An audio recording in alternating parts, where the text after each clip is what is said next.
Hi everyone, Misty here with Pixel Financial with the promised video on the Pandemic Unemployment Assistance Program. I do have a few things to note. Number one, I may cough. Please know that it is not COVID-19. It is allergies, which is nature's particular joke right now. And I've been talking all day, so I'm fine. I just have allergies. Two, as always, and I've mentioned this in other videos, I'm trying to get you the best information I can. I do a lot of research before doing these videos to include reaching out to other experts and government entities. But information is still developing, guidance is still coming out. So you need to make sure that you are doing your due diligence to make sure you have the correct information to help you make your decisions, as well as the most up-to-date information. In terms of the unemployment assistance programs, the entities you'll want to be able to go online and research are the Department of Labor, which is a .gov site, as well as your state employment commission. Here in Virginia, we have the Virginia Employment Commission, or the VEC. Also know that while I'm going through this, I'm really talking about this in terms of how the state of Virginia is handling and administering this. So while I assume that other states are doing something similar, I don't want to make that assumption. So make sure you check and see what your state is looking to do if you are watching this from outside. Now, jumping right in, this unemployment assistance program can get you up to 39 weeks of assistance. Now, note that it's up to 39. That doesn't necessarily mean you will get all 39. So be careful about that. It started on January 27th of 2020 and it goes through December 31st of 2020. What you all need to know is that no COVID-19 unemployment assistance money will be paid out after December 31st. So keep that in mind as you're moving forward and making these decisions. It may be retroactive back to February 2nd. So if you lost your job on or before, you might be able to go back and get some of that money from February 2nd on. You won't be able to go any further back than February 2nd. So for example, if you lost your job on February 15th and you're just now applying for that unemployment, you might be able to go back, but no guarantees on that one, but there is a possibility.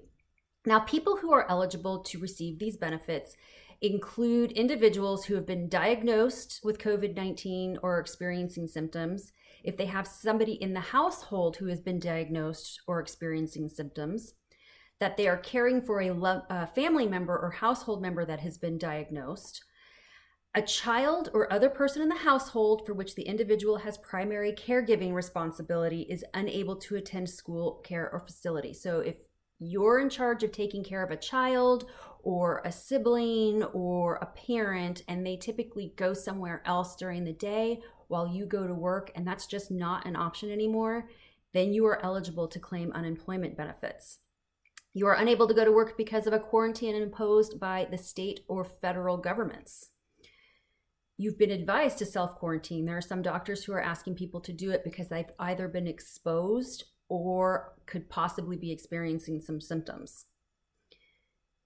This one is one that is not fun to say, but if you have suddenly become the primary breadwinner of the house because the primary breadwinner is no longer alive due to COVID-19, then you will be able to apply for unemployment benefits.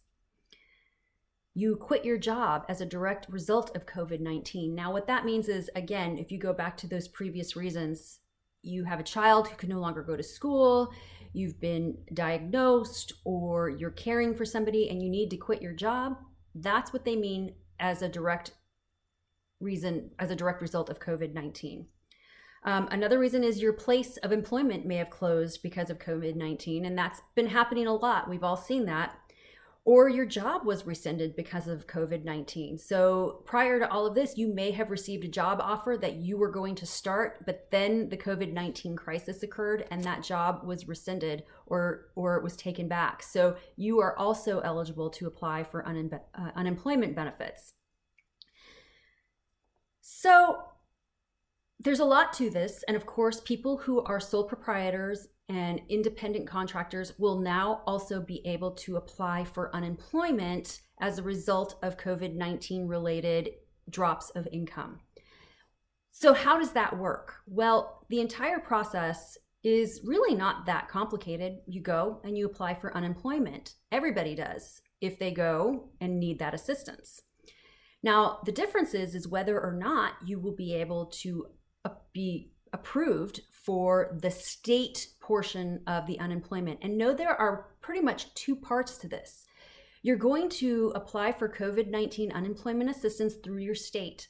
Now, if you are self-employed, it is likely you have not paid into the unemployment system, so there may not be a weekly benefit available to you on the state side of things. Now, that weekly benefit can be up to $378 per week, but it is determined on a case-by-case basis. If you are a sole proprietor who gets denied weekly benefits because on the state level, there is still going to be a $600 portion of this for which you will be able to get your hands on. For those of you who can have the state assistance, you will get the $600 in addition to. So I know that sounds a little confusing, so let me break this down again. You apply for unemployment. If you are approved, you get your state weekly benefit of up to $378 plus the $600. If you are denied the state weekly benefits of $378 per week, you are still going to get the $600 per week. And this goes on for up to 26 weeks.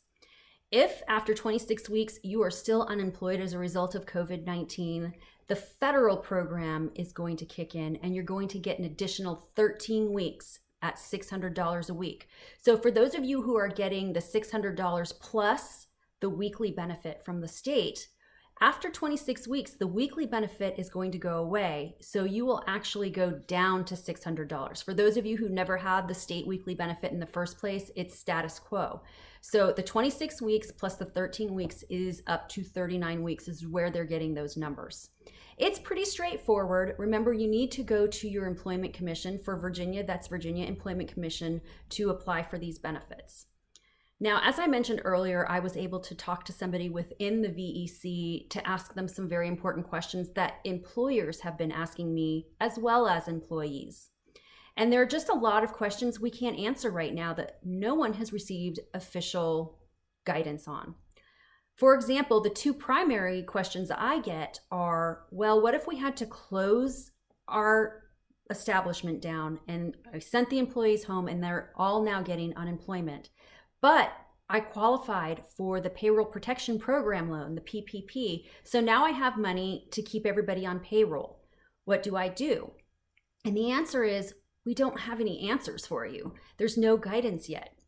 I spoke to some payroll experts and they believe what will happen is that they have to go back on payroll. Even if you have to keep your establishment closed and you're paying your employees even when they're not coming to work, the sense is that they will have to take that money and go off of unemployment, even if the unemployment gets them more money than what you're paying them.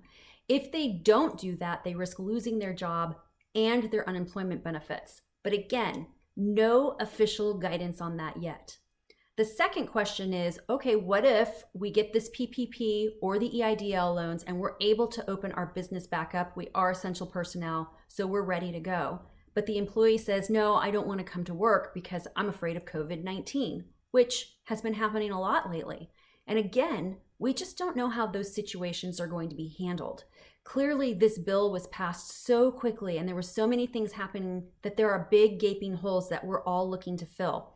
So I will do my best to keep on top of it, to try to get you the updates that you need in terms of those questions for both employees and employers are certainly at the top of my head. If you think of anything else that you'd like to know that I might be able to bring up in an update video, please make sure you post your questions for me so I can get back to you. In the meantime, I will keep doing the best that I can to get you the best information that I can, and I'm looking forward to hearing from you all and certainly seeing you again. Thanks so much.